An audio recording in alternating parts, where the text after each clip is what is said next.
Tek trećem s reprezentacijom, nadam se da će to da bude jako brzo.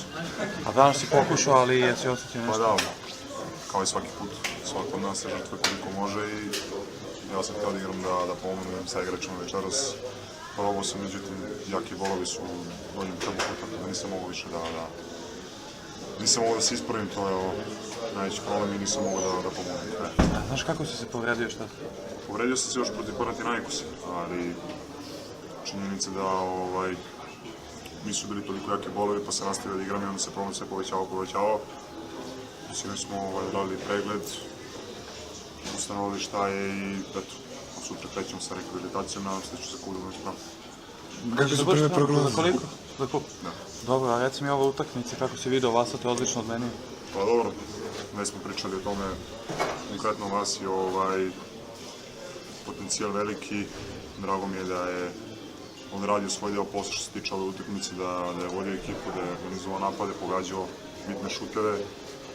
Ne samo on, ne bih da izostavio ni nikog drugog, jednostavno ne Budru koji je opet odigrao fantastičnu utakmicu i jedna organizovana, pre svega defanzivna, što se defanzive tiče utakmice, ja mislim posle Lokomotive jedna od boljih.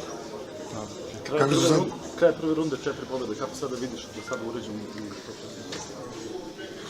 Pa dobro, moram pravo da nagovestim da smo imali jako dobar raspored što se tiče prvog kruga.